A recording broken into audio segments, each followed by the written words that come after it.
Kunja Bihari. Jaya Radha Madhava. Kunja Bihari. Jaya Radha Madhava. Kunja Bihari. Jaya Radha Madhava. Kunja Bihari. Jaya Gopi Jana Vallabha.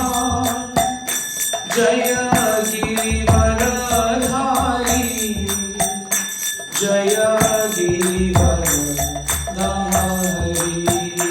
Jaya Gopi Jana Vallabha.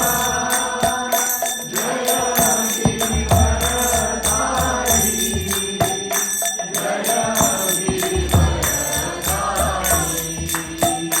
Jaya Yashodanandana. Jaya Prajajaranjana. Jaya Yashodanandana. Jaya Prajajaranjana. Jaya Yamunatira Vanachari. Jaya Kunja Bihari. Jaya Yamunatira Vanachari. Jaya Kunja Bihari. Jaya Yamunatira Vanachari. Jaya Kunja Bihari.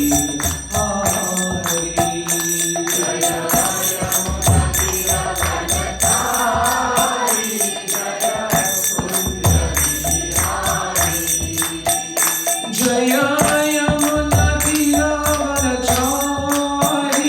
Jaya Kunja Bihari. Jaya Yamunatira Vanachari. Jaya Kunja Bihari. Jaya Yamunatira Vanachari. Jaya Kunja Bihari. Jaya Yamunatira Vanachari. Jaya Kunja Bihari. Jaya Radha Madhava. Jaya Kunja Bihari. Jaya Radha Madhava. Jaya Kunja Bihari. Jaya Radha Madhava. Jaya Kunja Bihari. Jaya Radha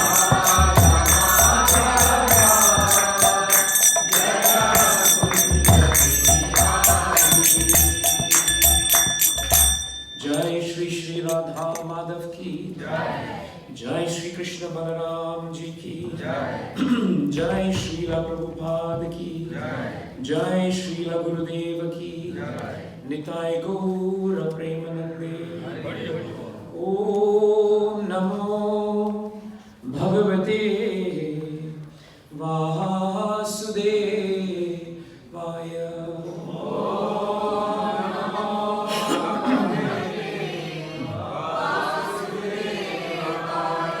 Om Namo Bhagavate Vasudevaya. Om Namo Bhagavate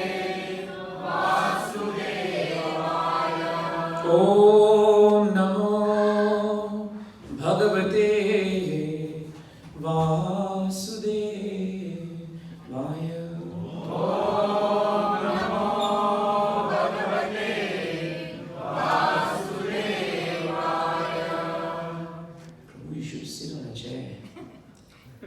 Prabhu, can we get a chair for him? At least in the front here. Push it through, please. It's very difficult. Yeah, you should. Maybe we just create space on the side. Yeah. Thank you. Yeah, you all move forward. Rather than Prabhu, you move forward. So there's space. Yes. Okay. Thank you, Prabhu Mataji's, for joining us this Saturday. We are just a few days away from Janmashtami. So we thought on Janmashtami day, it may be difficult for all of us to really hear carefully. because normally during festivals it becomes very challenging. His Holiness Kavichandra Maharaj will be here, but he will have maybe about half an hour. So we were thinking that today may be a good chance for us to remember the Lord in terms of his wonderful pastime of Janmashtami. So that is what we want to do. Janmashtami celebrations are very nice and they are very special because the appearance of Krishna is so wonderful to understand. And it is not like in the movies, and it's not like what we have heard. If you really study Bhagavatam and you find how Srila Prabhupada has translated the purports, then Krishna's transcendental coming into this world is really quite amazing. Pitamahame samare maranjaye deva vratadya itaresti mingale duradyayam kaurava shainya sagaram kritvat masanvat sapadam swadyat plavaha draunashtra viplustam idam manangam santanabhijam kurupadavanam jugopakukshim gata atta chakro matus chameya sharanam gatayaha Viryamitasya kiladeha bhaja antar bahirpu rushakhala rupai prayaschato mrityum utamritam cha maya manuyas yavadasya vidam. So Parikshit Maharaj chanted these beautiful prayers in the 10th canto, first chapter, between the verses of 5 to 7. They're very beautiful verses. And the translation is very nice. He says, he's speaking to Shukadeva Goswami. He tells Shukadeva Goswami, taking the boat of Krishna's lotus feet, my grandfather is remembering, my grandfather Arjuna and the others, like his other brothers, they all crossed the ocean of material. They crossed the ocean of the battlefield of Kurukshetra, in which such commanders such as Bhishma Dev, they were very powerful, and they were like the great fishes, Timingala. So Parikshit Maharaj is remembering at this moment how amazingly merciful is Krishna. He says in his prayer that Krishna is so kind that by his lotus feet and the shelter of his lotus feet, my grandfather Arjuna and my granduncles the Pandavas, they had so much difficulty in the Mahabharata war. It was very difficult for them because they were up against great generals like Bhishma Dev, and the strength of the Kaurava army was so powerful. They should not have actually won the war. They should not have on paper. But they are saying here that even though such great commanders like Bhishma Dev was there, they could easily have been swallowed by them. However, by the mercy of Lord Krishna, my grandfather crossed this ocean.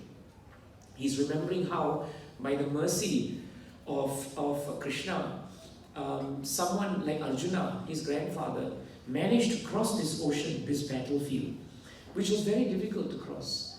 But it became very easy, just like one would cross the hoofprint, right, which is filled with water, and how easy it is for us to cross it. In the same way, the Pandavas could easily cross that difficult ocean, which is known as the battlefield of Kurukshetra. So this is a very important point for us to understand. The whole point of remembering Krishna's coming to this world is to appreciate his mercy. It's very important. And we can appreciate his mercy when we remember the greatness of his devotees. That is why Parikshit Maharaj is praying this way. Sometimes, we are very critical of devotees. We don't see their greatness. We don't see how much they are putting in as effort. And we're very quick to find fault with them. But you see consistently in Bhagavatam, all the prayers of the great devotees, they never just praise Krishna, but they always glorify the devotees too. So Maharaj Parikshit is remembering how glorious his uncles were, his granduncles were, as well as his grandfather. But he's also remembering the mercy of Krishna to make them cross over this difficult ocean. Then he remembers my mother. Who's the mother? Uttara, right? He remembers his mother.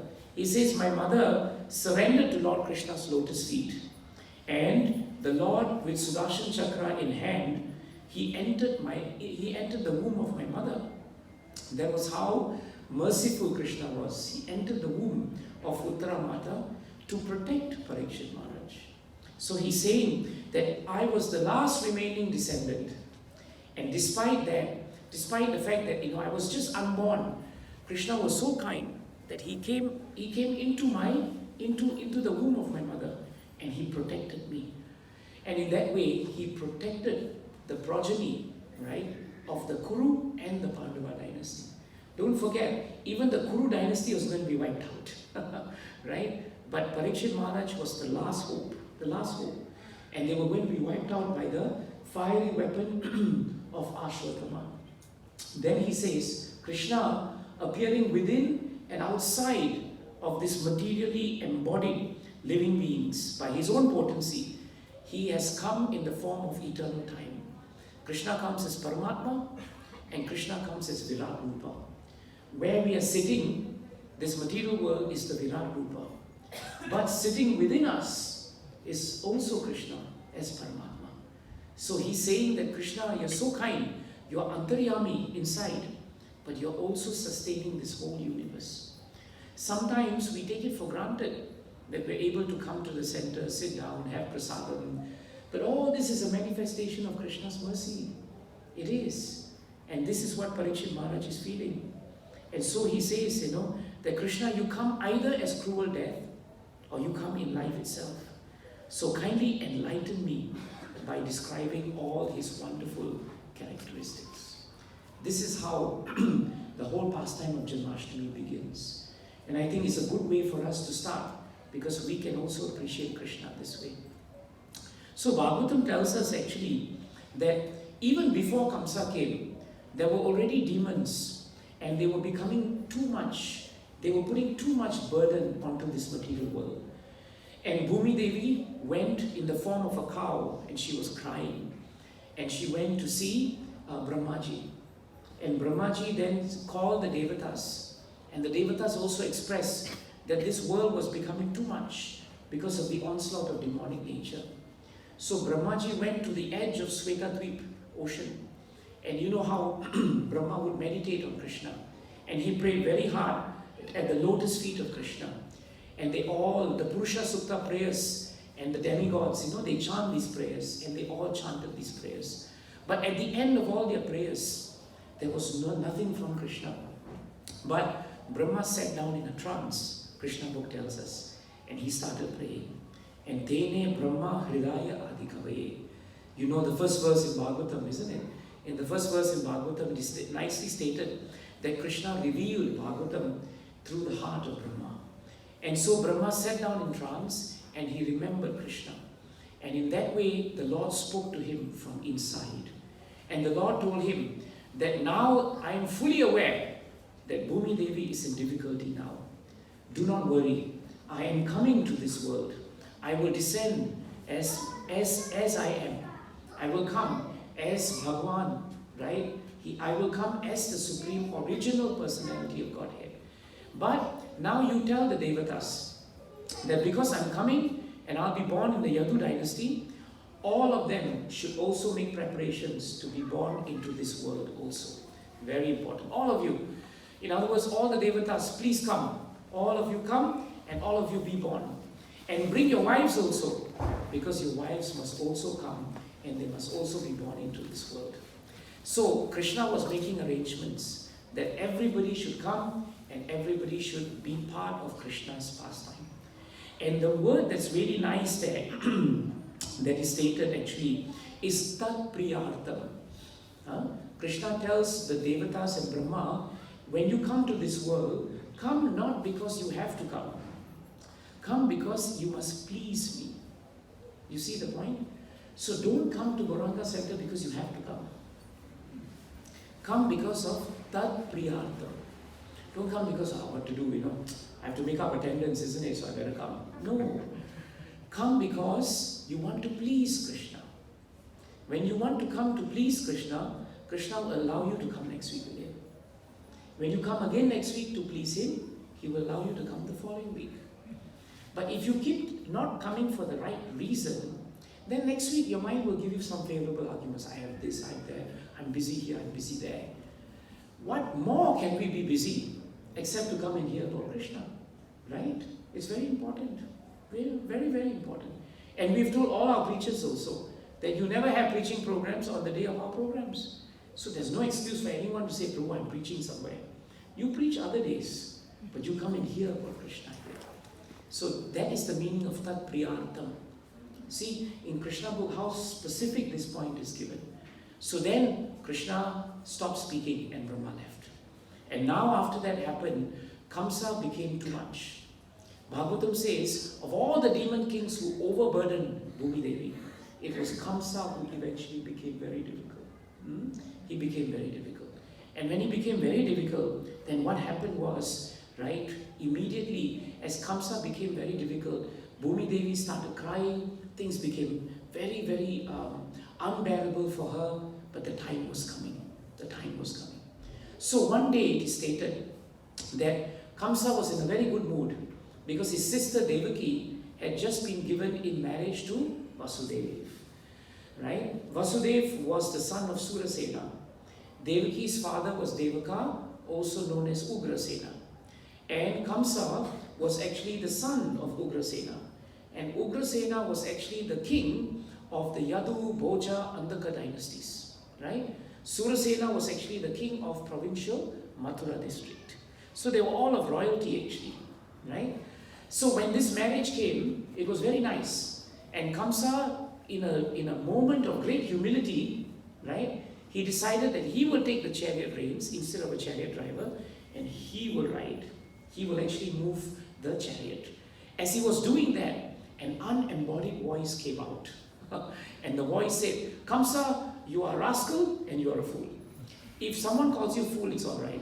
They call you rascal, okay, there must be a reason. But you're a rascal and fool. That means it's very bad. Right? So they said that Kamsa, you are a rascal and you are a fool.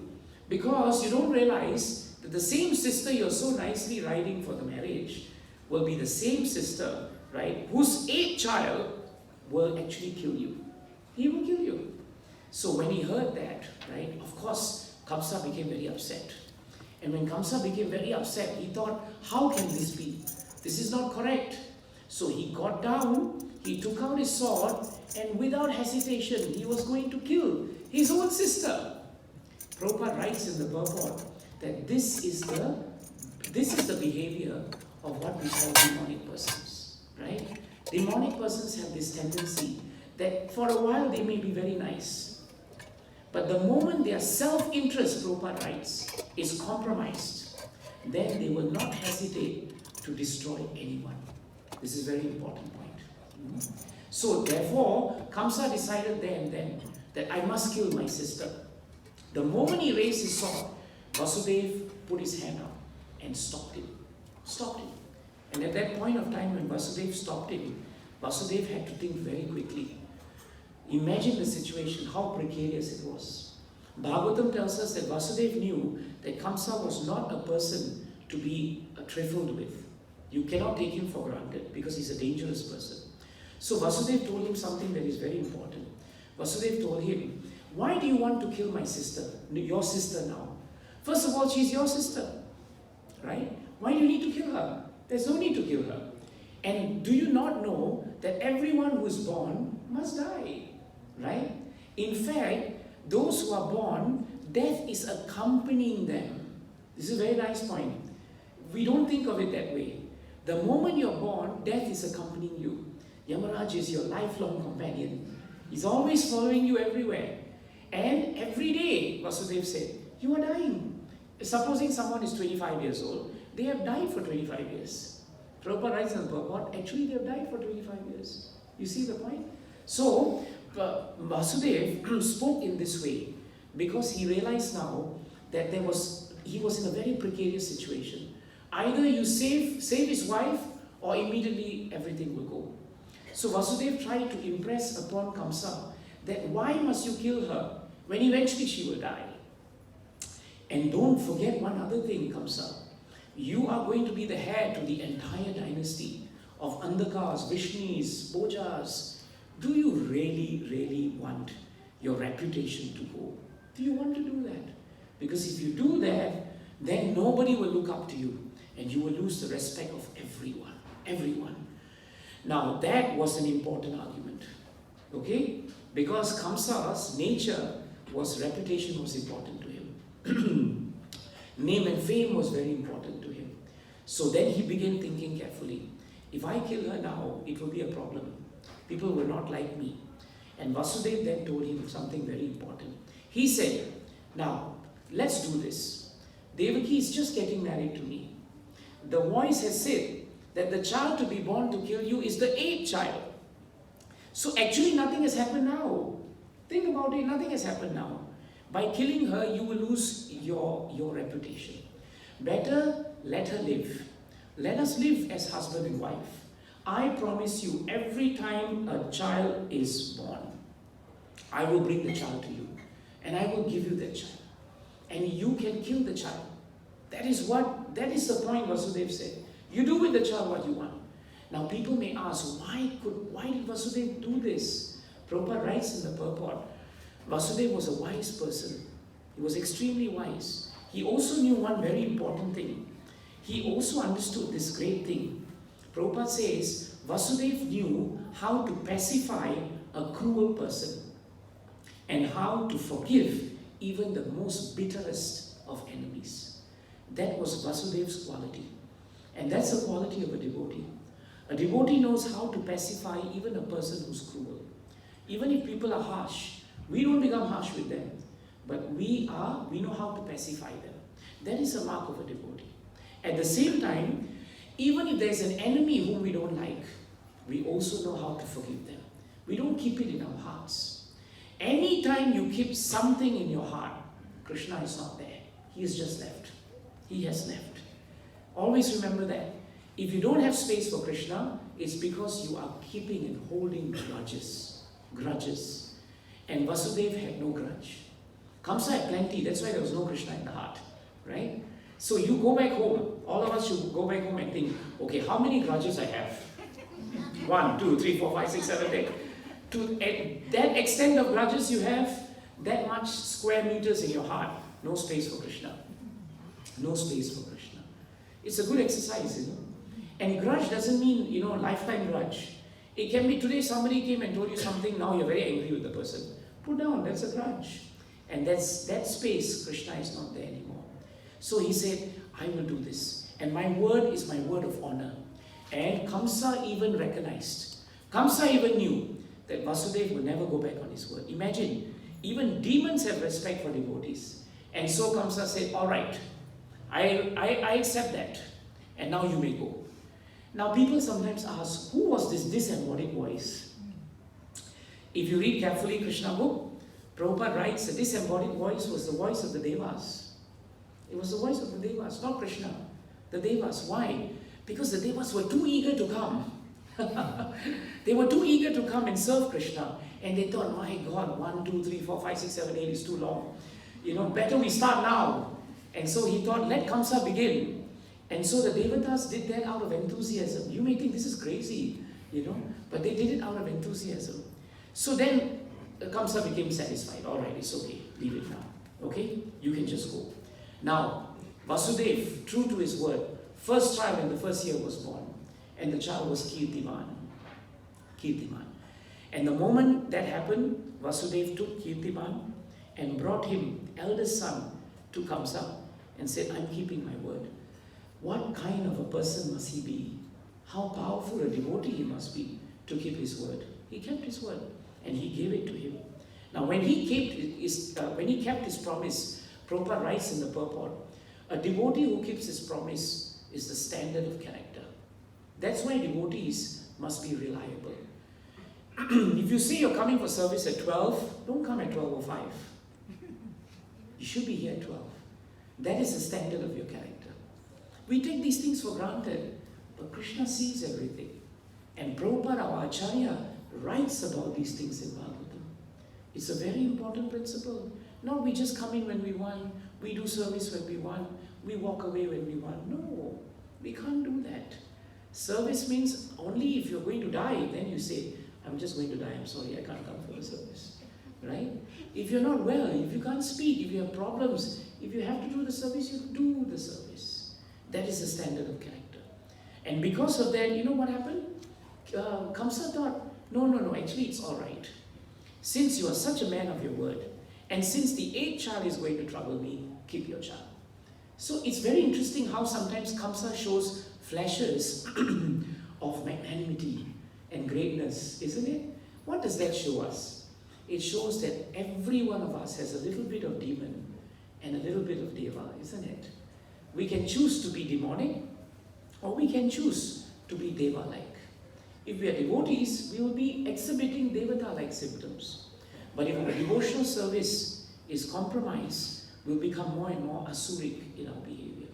That is very important. So Vasudeva kept his promise. They were great devotees of the Lord, Vasudeva and Devaki. They were actually eager, Prabhupada writes, to see Krishna coming. So even though they knew now, right? Prabhus, you can move forward a bit. Sorry, just move forward. Squeeze a bit, that's all. So even though, right, they knew, it was very painful for Devaki Mata. It was painful for her that Kirtiman was going to die. But, this is very important, they had faith in Krishna. They knew that if Krishna wanted 7 children to perish, there was a reason. This is very important for us. What is that nice verse? 4:20-31 of Srimad Bhagavatam. Tvanmayayadha jana isha kandito yad anyat ashashtaritat mano abuddha yadashare balahitam pita swayam tata tvam eva arhasina samihitum. The meaning is very beautiful. In there, Prithu Maharaj is praying to Krishna. He says, my Lord, due to your illusory energy, all living beings in this material world, they have forgotten their real constitutional position. And because of that, they are always desirous of material happiness. They are not looking for Krishna. They are looking for society, friendship, and love. Love in this material world. But now he says something very important. And this is the mood of Devaki and Vasudeva. Please do not ask me for some material benefits from you. But as a father, not waiting for his son's demands. A father knows his son very well. Before the son can demand for something, the father knows what is exactly important. So Prithu Maharaj is saying, just like a son not waiting, just like a father not waiting for the son's demands, does everything for the benefit of his son, please bestow upon me whatever you think is best for me. This prayer, Prabhu's Mataji's, you take back home, and every day you chant this prayer. If you chant this prayer, your mind will never speculate, and you will never have these, why this, why that, why this, why that, why not this, why not that? Because you will accept that this is Krishna's hand. It's very, very important. Vasudeva and Devaki, even though they were ready to give Kirtiman, but in their hearts, they had faith in Krishna. They realized that Krishna had a plan for the children, and so they were peaceful. So Kamsa said, never mind, keep your son Kirtiman, I'm all right. And Vasudeva and Devaki went back home, very happy. This is nice. Then Narada Muni came. And when Narada came to the palace, he came to see Kamsa. So Narada just doesn't go and see devotees. He also goes to see the demons. He goes everywhere because his association is so powerful. And Narada wanted to hasten the process of Krishna coming. So what did he do? He went to Kamsa and said, Kamsa, I don't think what you did was very intelligent. Right? Not very intelligent. Because actually, Krishna is so powerful that actually, do you know that it is by his arrangement that all the members of the Yadu dynasty are all devatas actually. They are your sworn enemies. And yet, they have already taken birth. And they are now growing up in preparation to receive the 8th child of Devaki. So when he said this, Kamsa began to feel overwhelmed with envy and with fear. And then Narada Muni gave the icing on the cake. In previous life, just for your information, you were actually a demon. Actually, I'm not surprised, isn't it? You were a demon. Your name was Kalanemi. And at that time, guess who killed you? Vishnu killed you. And now, he's going to kill you again. And Narada left. And Kamsa thought, this is very dangerous. Because that means I'm actually in mortal danger. I'm in big, big, big danger. So what should I do? So then Kamsa changed his mind. And he decided, let me pool. He had messengers go. He arrested he arrested Vasudev. He arrested Devaki. He put them in shackles and he put them in the prison. And he took the first child that was already born and he killed it. He killed it. And so Bhagavatam tells us, year after year, Vasudev and Devaki did not live in a palace. Sometimes we have the mistaken notion that they were in the prison just before Krishna was born. Sometimes we think their prison term was just 1 year. But if you think about it, from the time of Kirtiman, year after year they had 7 children. 7 years they were in prison. 7 years in shackles and in chains, and they were in prison. And every time a child was born, every time Kamsa would come and he would kill the child. What was his reasoning? The disembodied voice had said 8 child, right? But after hearing Narada Muni, he thought Krishna is so powerful that he could say one thing and he can do another. He may just say 8 child is being born, but he could come as a 3rd child. Maybe he'll come as 4th. Maybe he'll come as 5th. Maybe he'll come as 6th. So with Krishna, never take a chance. And therefore he started killing everyone. Bhagavatam tells us these 6 children were not random personalities. They were the children of Marichi. And Marichi was born from the mind of Brahma. Right? So actually these 6 children, in previous times, they were actually the 6 sons of Marichi. And one time when Brahma, millions of years ago, when Brahma was at the point of creating this world, they were already born. And Brahma created this beautiful twilight, in Bhagavatam 3rd canto. And when he created twilight, she assumed the form. Twilight is normally seen as a female form. And she assumed the form of a beautiful maiden. And when she came as a maiden, when Brahma saw that his creation was so beautiful, he himself ran after the creation because he became so attracted to his own creation. But the 6 sons of Marichi did not see it that way. They thought, he created a woman, therefore it is his daughter. And therefore, how can Brahma run after his own daughter? And in that way, they offended Brahmaji. They offended Brahmaji.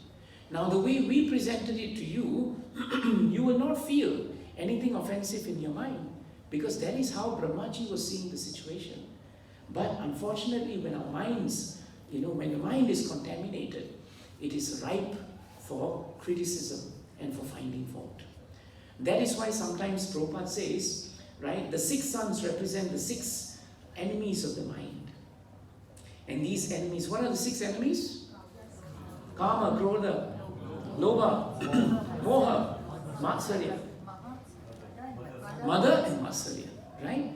These are all the enemies of the mind. Kama, Lobha, greed, lust, envy, right? What else? What else is there? Anger. So you can see all these 6 sons, they saw Brahma in a very negative manner. We should be very careful. When we see a devotee doing something, please don't be the judge of something.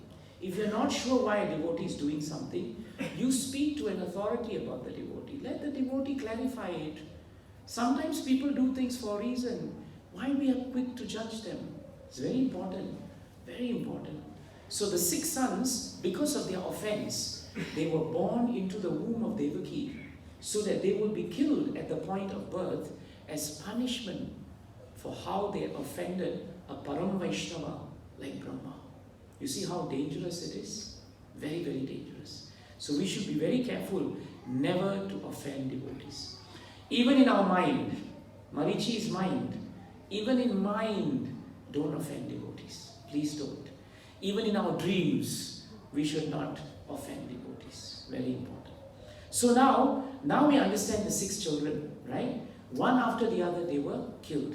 But Devaki Mata had faith in Krishna. Even though it pained her to see the children dying, she and Vasudeva consoled themselves. And they kept chanting and they kept remembering Krishna. And that's what we must do, Prabhus and Matajis, in difficult times. Husband, wives, we should learn from Vasudeva and Devaki. They are the perfect husband-wife. In difficult times, they did not stray away from each other. In difficult times, they came together and they put Krishna in the center. In material world, difficult times break families. Today, it's actually a trend. Many divorces in the material world happen when someone dies in the family. They become estranged. They cannot cope with it. This is all material product of civilization. But if you have Krishna in the center, even in the most difficult of times, we will be together. We will be united. And Vasudeva and Devaki showed it. And now the 7th child was going to come. Now when the 7th child was about to come, Krishna then told Yogamaya that this 7th child is a special child. Because this 7th child will be the plenary expansion of me. And he will be known as Sankarshan. He will also be known as Balaram. Because he is very powerful, Bala. And he brings immense pleasure to his devotees, Ramana. And therefore he will be known as Balarama. Right? Now, at that point of time, Krishna now summoned his potency. Krishna has variety of potencies. But a powerful, most powerful potency that he has is Yogamaya. So he told Yogamaya, you will come now and you will go to Vraja. There is Rohini. And Rohini is one of the wives of Vasudeva. She's hiding right now in Vrindavan. Like that, many members of the family, Prabhupada writes, they were hiding. Some of them were even hiding in caves in the mountains for fear of Kamsa. So then he said, let Yogamaya, you go now to Vraja and you see Rohini. And when you see Rohini there, you transfer Devaki's child, who will be born soon, to the womb of Rohini. Do the transfer. So Yogamaya was going to effect that very important transfer. And then Krishna told Yogamaya, because you are engaging now and serving me in this most important pastime, you will then later come as my sister. And when you come as my sister, the whole world, because of your service to me, will worship you. They will worship you in different forms. They will know you as Ambika. They will know you as Durga. They will know you as Kali. They will know you with so many different names. But you will always be Yogamaya. You will be Yogamaya. So Prabhupada writes in purport, the relationship between Yogamaya and Krishna is supreme power, right? Supreme powerful and power. Supreme powerful and power. And Prabhupada writes supreme with capital S, P, powerful with capital P, power he puts small p. Because power is always subordinate to the person who wields the power. Isn't it correct? You may have power, but power in the hands of the person, that person is more powerful than power itself. Krishna is that person. Okay? So it's a very important point. And then he said, after that transfer is done, I will appear in my Sat Ashwarya Purna, in my 6 opulences. And when I appear that way, I will then rid the world of Kamsa. So I will come then. And you will be born as the daughter of Yashoda and Nanda. This is how it will be. So to the external world, it appeared like the 7th child of Devaki Mata was miscarried. Right? In fact, Prabhupada writes in the purport, in the translations, that when the Devatas heard, when the citizens heard that Devaki Mata had miscarried, they said, alas, alas, How unfortunate is Devaki? 6 children had died. The 7th miscarried. They saw Devaki as the object of misfortune. But Devaki and Vasudev saw themselves as the object of great fortune. So whenever we are in difficulty, Vaishnavas never see it as misfortune. Difficulties present opportunities for us to remember Krishna. And therefore they are never sources of misfortune for us. For devotees, the source of misfortune is forgetfulness of Krishna. That is the source of misfortune. When we cannot remember Krishna, and normally we can't remember Krishna when everything is materially very good. Isn't it true? Isn't it true? When things are going fine, Krishna's on the back burner.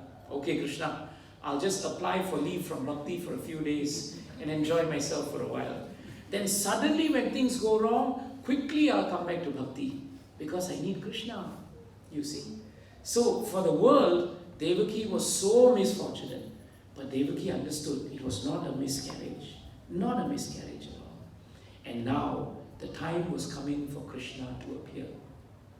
It is so nicely stated in Krishna book, the time when Krishna was going to come. Very beautifully stated. It is in the 10th canto, 3rd chapter, and the verses are 1 to 5. And you will see how beautifully it is stated here. Thereafter, at the auspicious time, what is this? Yeah. Sri Shukra Uvacha, we can chant it together. Shri Shukra Uvacha, Ata Sarva Gunopeta, Kala Paramashobhana, Ya Eva Jana Janmaksham, Santaksha Grahatarakam, Disha Prasedo Gaganam, Nirmalo Dugarodayam, Mahi Mangalya Bhuyishta, Pura Grama Vrajakara, Nadya Prasanna Shavida, Rida Jala Rurashriya, Dvijali Kula Sannada, Stavaka Vanarajayaha, Vavavayu Sukha Sparshaha, Punya Gandhavaha Suchiri, Agnayascha Dvijatinam, Shantastatra Saminditha, Manamsi Asan Prasannani, Sadhunam Asura Druham, Jayamane Jage Tasmin, Nedu Dundu Bhaya Samam. See the translation. Thereafter, at the auspicious time for the appearance of the Lord, the entire universe was surcharged with all the qualities of goodness, beauty, and peace. The constellation Rohini appeared, as did stars like Ashwini. This is important. They were not supposed to be there. Rohini was not supposed to be there. Ashwini was not supposed to be there. But because Krishna is coming and they are auspicious, they also came. So never think that Krishna's birth is auspicious because the stars were aligned. No! Krishna's birth is auspicious because Krishna came. And then the stars aligned themselves. You see the point? Let's continue. The sun, the moon, and the other stars and planets were very peaceful. All directions appeared extremely pleasing. And the beautiful stars twinkled in the cloudless sky, decorated with towns, villages, mines, and pasturing grounds. The earth seemed all auspicious. The rivers flowed with clear water, and the lakes and vast reservoirs full of lilies and lotuses were extraordinarily beautiful. In the trees and green plants, full of flowers and leaves, pleasing to the eyes, birds like cuckoos and swarms of bees began chanting with sweet voices for the sake of the demigods. A pure breeze began to blow, pleasing the sense of touch and bearing the aroma of flowers. And when the Brahmanas engaging in ritualistic ceremonies ignited their fires according to Vedic principles, the fires burned steadily, undisturbed by the breeze. Isn't that amazing? There was breeze, but the fires were not disturbed.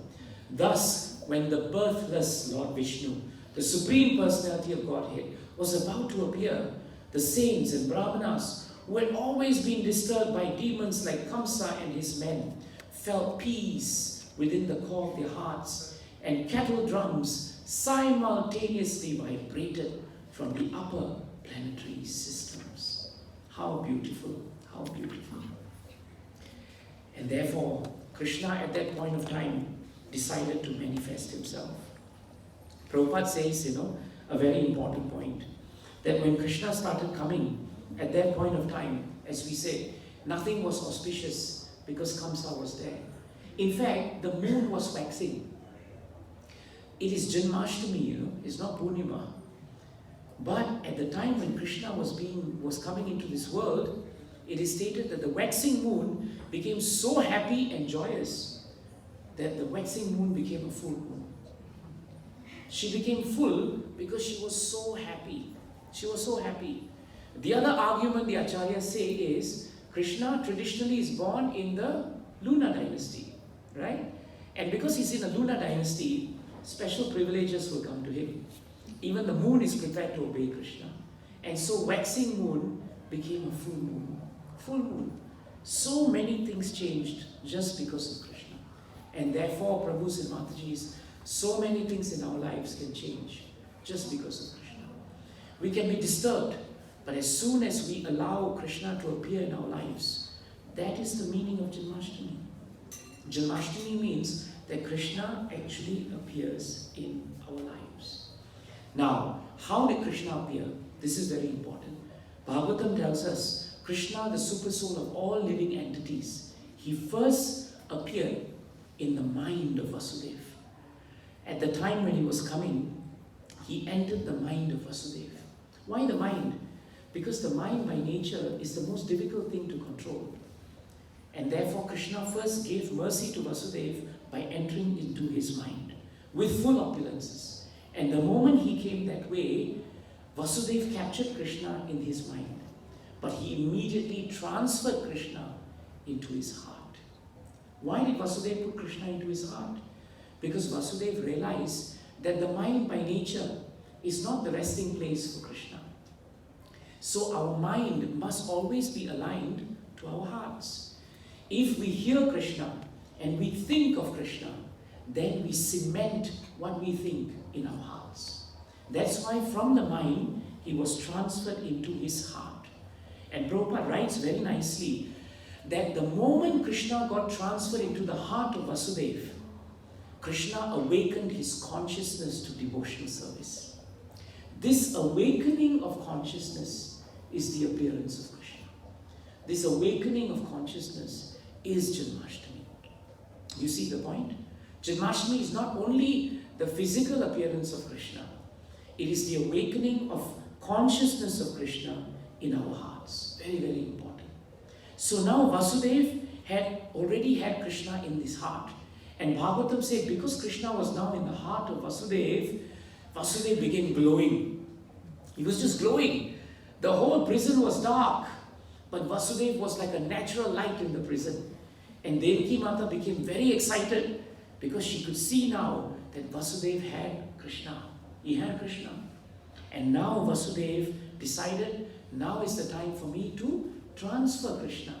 Just like you move, just like in normal world, a baby is born when the father transfers semen into the mother receives semen in the egg, it is fertilized and a child is born. That is material conception. But in spiritual conception of Krishna, it is very transcendental. First of all, the devotee receives Krishna in his mind and transfers him to his heart. And then Vasudeva transferred Krishna from the core of his heart into the mind of Devaki Mata. And from the mind of Devaki Mata, he therefore brought Krishna into her mind. And that process, Prabhupada writes, is by Diksha, initiation. That's the thing. So in other words, Vasudeva gave Devaki Krishna by initiating. That is what is actually this is how Devaki Mata received Krishna. And Prabhupada writes so nicely there that unless we are initiated by the bona fide spiritual master who always carries within him, within his heart, Krishna, one cannot acquire the power to carry Krishna. What a nice point. We cannot acquire the power to carry Krishna, to put Krishna in the core of our hearts until we receive Krishna from the spiritual master. Now do we understand why initiation is so important? Because Devaki Mata herself received Krishna by being initiated by Vasudeva. And that's the way for us all to receive Krishna, by initiation, by initiation. And now Devaki began glowing. And when she began glowing, right, the Devatas became so excited. They all looked at Devaki Mata and they thought, this is amazing. Krishna is here now. He's about to come. The 8th child, the disembodied voice, remember? 8 years of waiting, finally about to happen. They were very, very, very pleased. But Prabhupada goes on to say, having received the form of Krishna, both Vasudeva and Devaki, after receiving the form of Krishna, they sustained the form of Krishna in their heart by constantly chanting Hare Krishna, Hare Krishna, Krishna Krishna, Hare Hare, Hare Ram, Hare Ram, Ram Ram, Hare Hare. And that is how they sustain Krishna. You know, how do mothers sustain the child in their womb? By eating, by nutrition. What is the nutrition that Devaki Mata took? The chanting of the holy names and remembering Krishna. You see how important it is? And therefore, in that way, she preserved and sustained his presence in the core of her heart. And that, Prabhupada said, was sufficient to carry Krishna. So please remember, Krishna was not carried within the womb of Devaki. There was no discharge of semen, Prabhupada writes. And Krishna, to say Krishna was in the womb of Devaki is wrong. The Acharyas emphatically state that Krishna was in the heart of Devaki. Please remember that. He was in the heart of Devaki. Very important point. And she began glowing. Not only was she glowing, but she was jubilant. She was just happy. She was pure and she was smiling. That's why how much you smile is a good indication of how Krishna conscious you are. Huh? It's very important. I know everybody says, oh Prabhu, devotee must be dhira. You know, he must always be sober. Sober doesn't mean he cannot smile. Don't be stingy with your smile. You know, we're already stingy with our money. Right? That is already happening. Don't be stingy with your smile. Nobody is taxing you to smile. Just smile. When devotees meet other devotees, what is wrong in smiling? What is wrong in smiling? You know, that's very, you know, if you're all not smiling at me, I will stop the class now. It's a frightening thing if everybody just looks at me in a dhira way. It's very dangerous. But if you all are smiling, I feel okay, I can go on a little bit more. So Devaki Mata was smiling because Krishna was in her. And Vasudeva was also smiling. But where they were? They were in a prison. They were in chains. They were hardly eating good food. But they were smiling. And the prison just didn't become a prison anymore. Isn't it? So it doesn't matter where we are. Krishna was born of all places in this world. He appeared in this world in a prison. In a prison. But it didn't matter to devotees. In that way, if you think about it, Gauranga Center is more luxurious than a prison, isn't it? Right? We got aircon, AC is there, prasadam is there. Definitely we should smile. That's my point. We should be able to smile. And at that point of time, the Devatas started coming, invisible to Devaki. And they started offering beautiful prayers to Krishna. There's a whole chapter in the 2nd chapter, 10th canto, right? But one prayer I want to share with you, and then we can wind down the pastime. That prayer is in 10 to 26. Let's chant it together. Very nice prayer. When you have time, you should study this, because if you study this prayer, you will understand all the purposes for which Krishna is here is actually found in this prayer. It encapsulates everything and why Krishna is here. Very nice. Let's chant together. Satya Vratam Satya Param Trisatyam Satyasya Yonim Nihatam Cha Satye Satyasya Satyam Rita Satya Netram Satyatmakam Tvam Sharanam Prapanna. Let's do it one more time. Satyavratam Satyaparam Trisatyam Satyasya Yonim Nihitam Cha Satye Satyasya Satyam Ritasatya Netram Satyatmakam Tvam Sharanam Prapanna. See the translation. This is what the Devatas sing to Krishna. Oh Krishna, oh Lord. I'm just paraphrasing. You can see the translation there. First thing, Krishna never deviates from his vow. Isn't it true? Never deviates from his vow because it is perfect and his vow can never be stopped. This is the characteristic of Krishna. If he takes a vow to protect his devotee, even at the cost of breaking his own vow, he will do it. And he did it for Krishna as Ratangapani. You remember? If Krishna says he will offer protection, he will never deny protection. Very important. Second point, Krishna is present in the three phases of creation: maintenance and annihilation. This is very important. Why is this important? If we know Krishna is present everywhere, we will see the hand of Krishna. You see the point? If you understand that Krishna is in creation, annihilation and maintenance, at any stage of your life, any junction of your life, anything that happens, you will see the hand of Krishna. This is the second truth. The next point, unless one is completely truthful, this is very important. Is it there?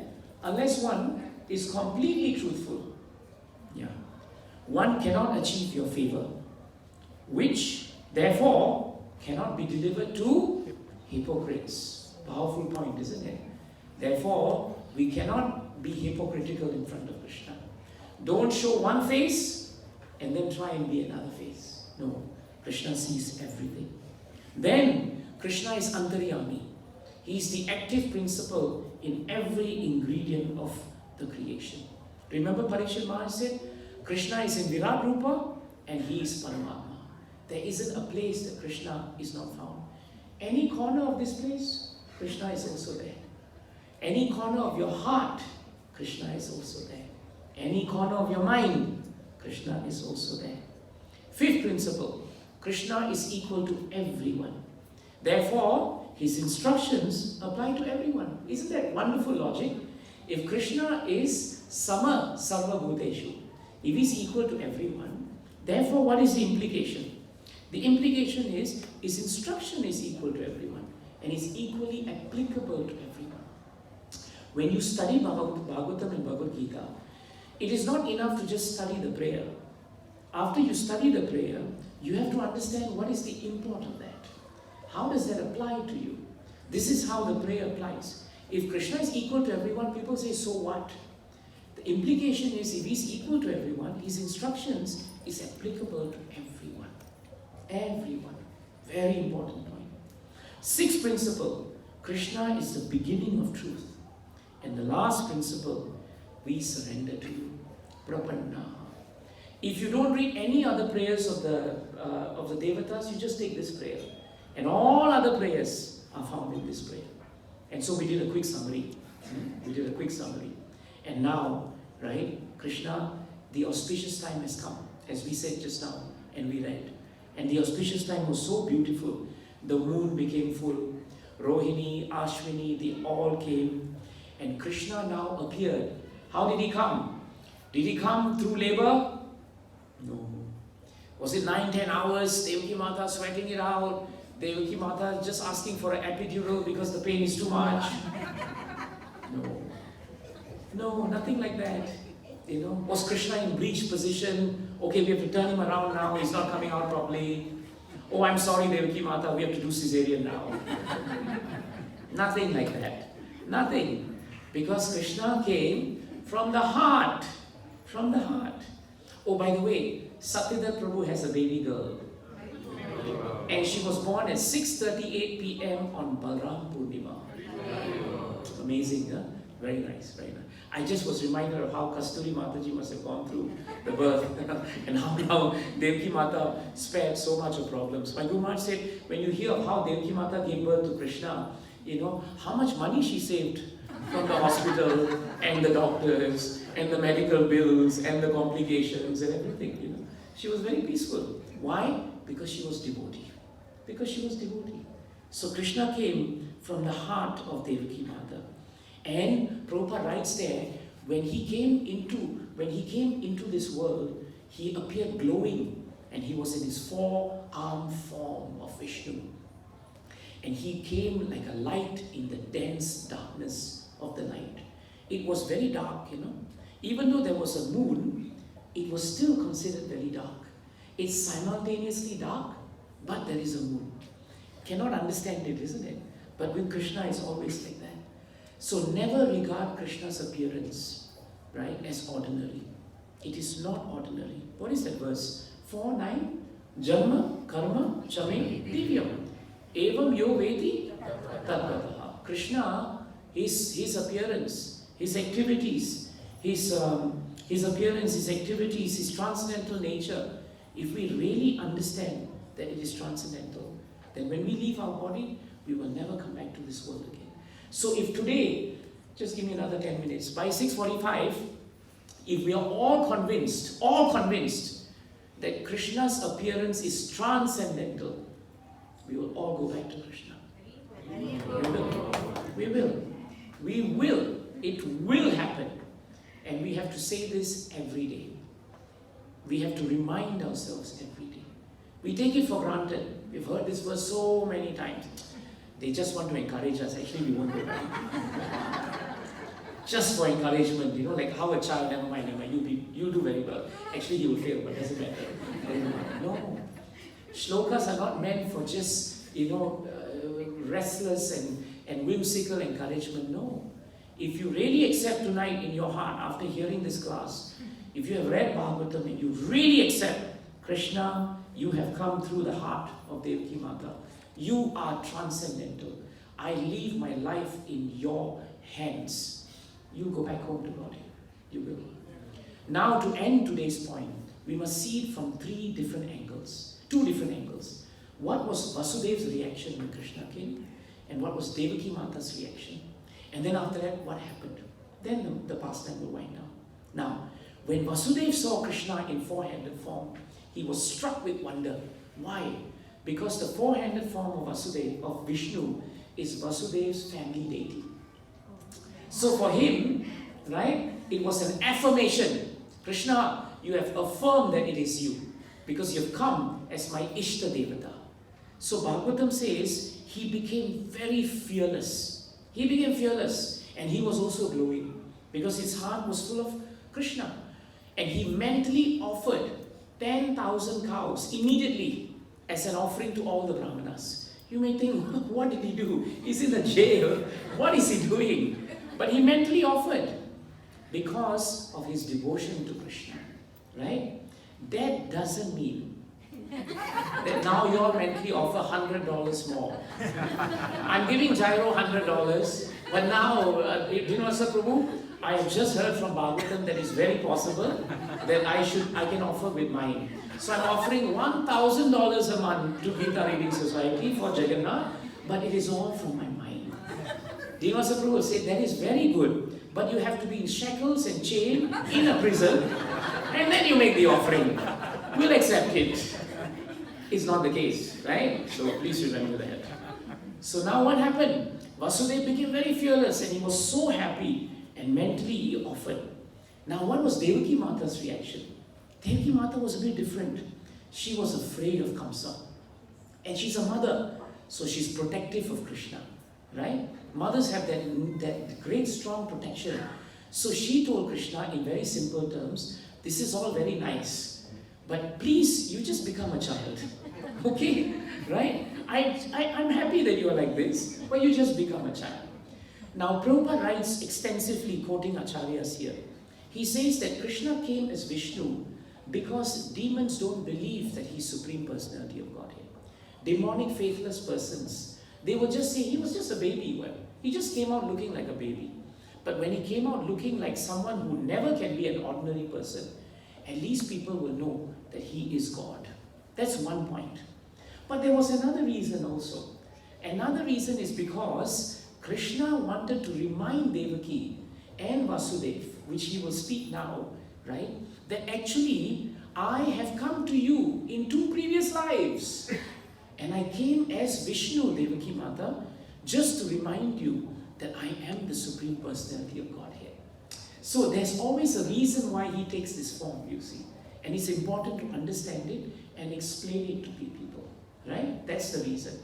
But Krishna is the son of the mother.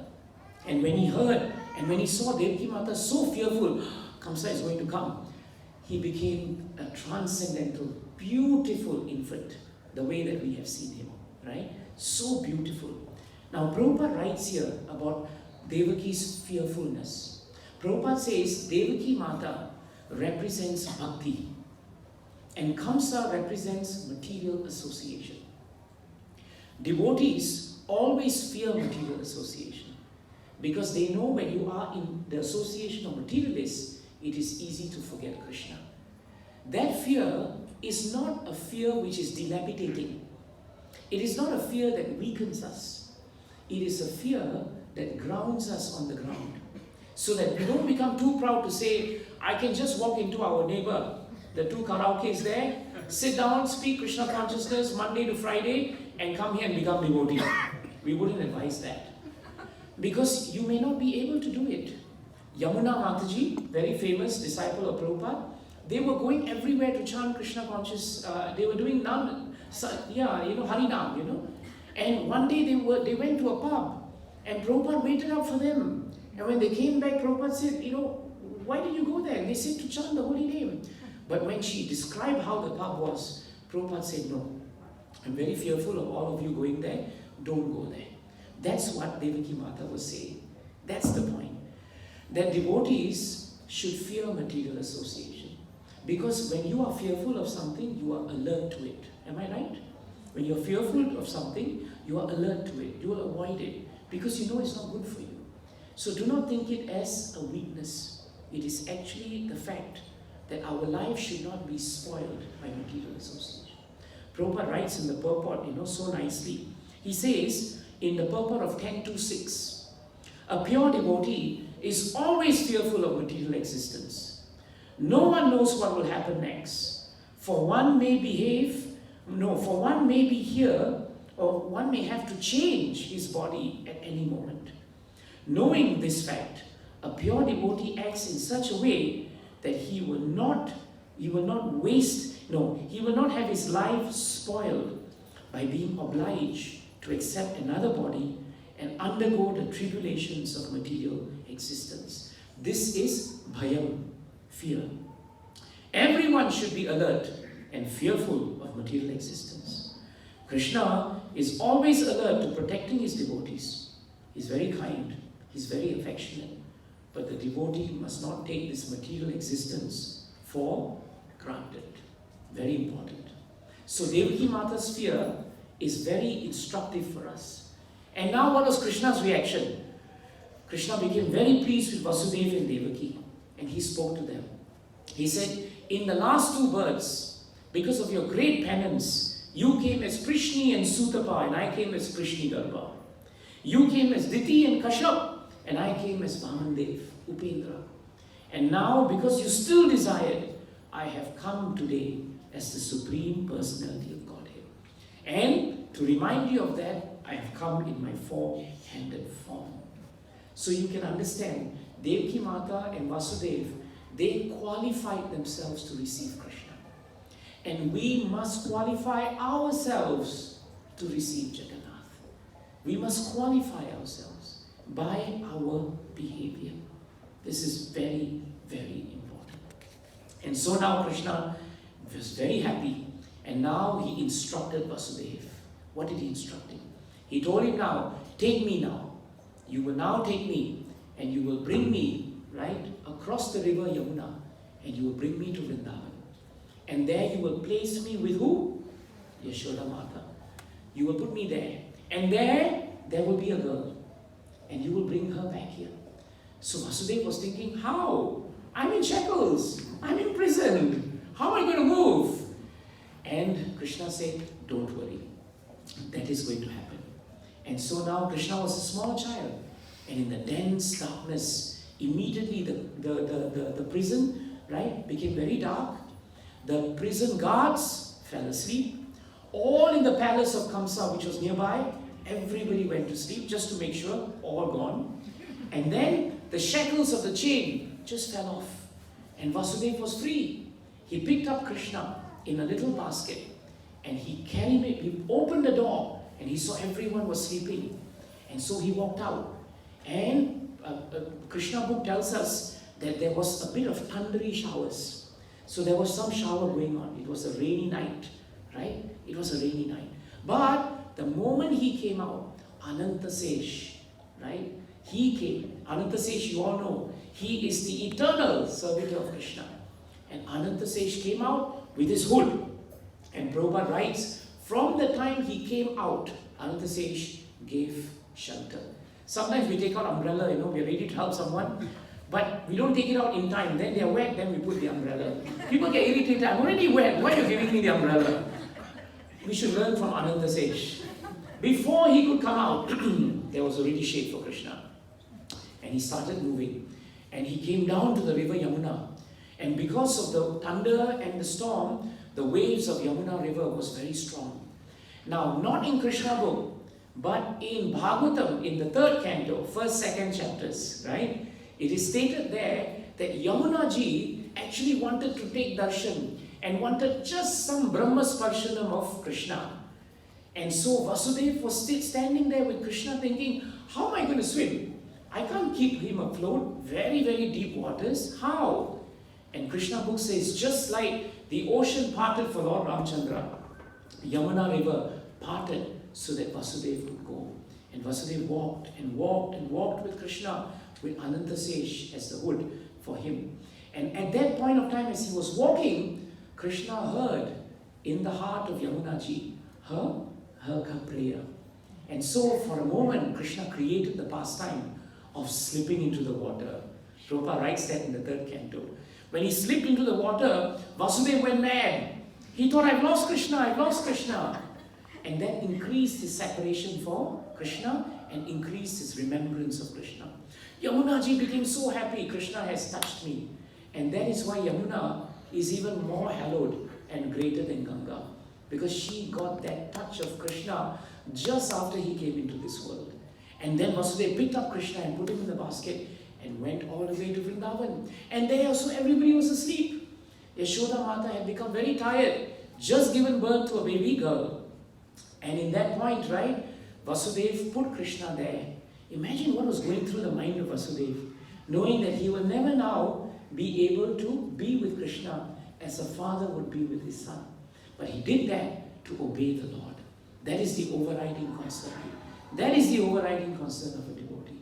And he took the child, who was actually Yogamaya, and he came back, and Yamuna opened, and he walked in, and the doors closed, the shackles came back, the guards woke up, everybody woke up, and Yogamaya began crying. And Kamsa was notified that the 8th child of Devaki was born. Now Kamsa all this time had been unfavorably Krishna conscious. I like that tone. Prabhupada uses that word, unfavorably Krishna conscious. He was really unfavorably Krishna conscious. All the time thinking of Krishna. Now he thought, this is the time for me to kill. So he walks into the prison. He takes out a sword. But then he looks, at Krishna, at the child. And it is a girl.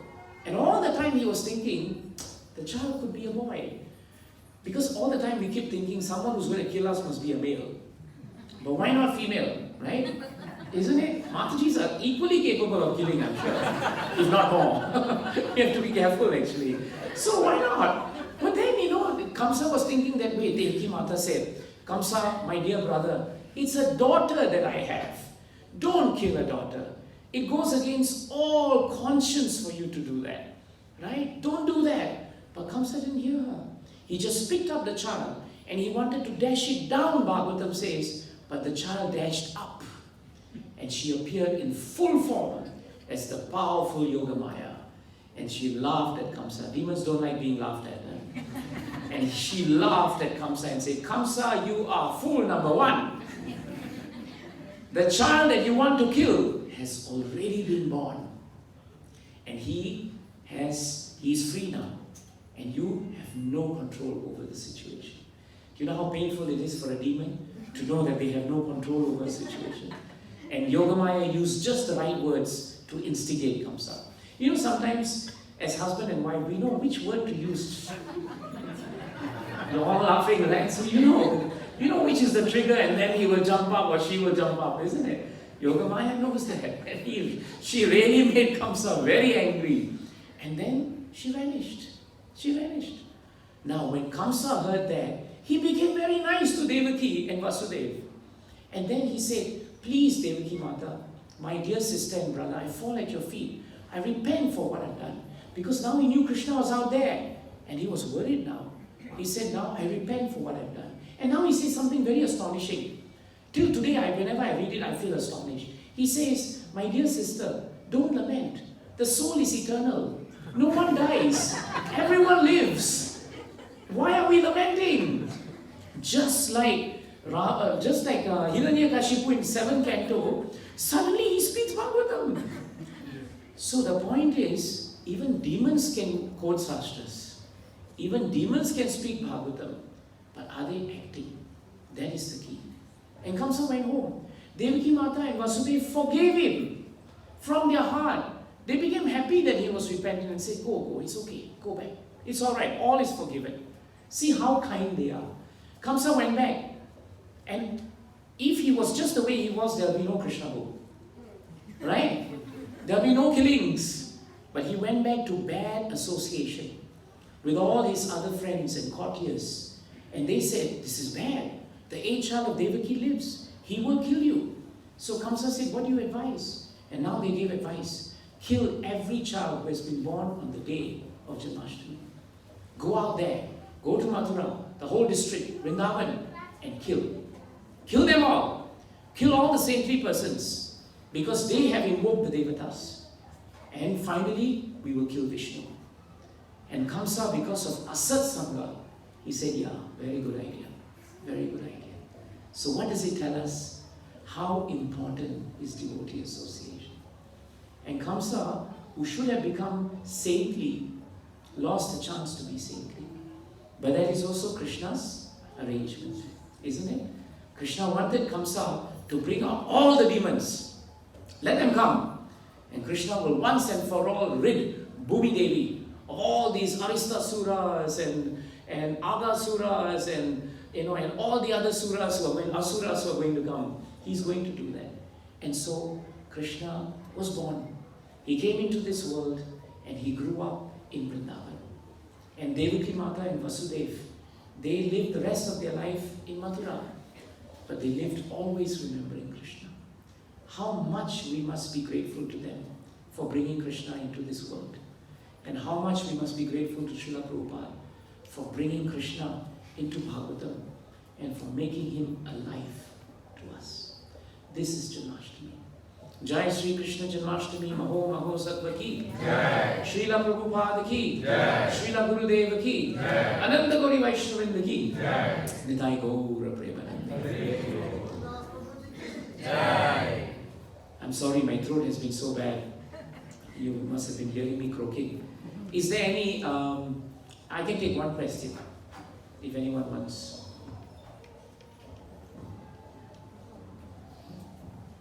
Mataji, you have a question? Yes. I want to know why, if Kamsa born in a royal family, means why is called demon?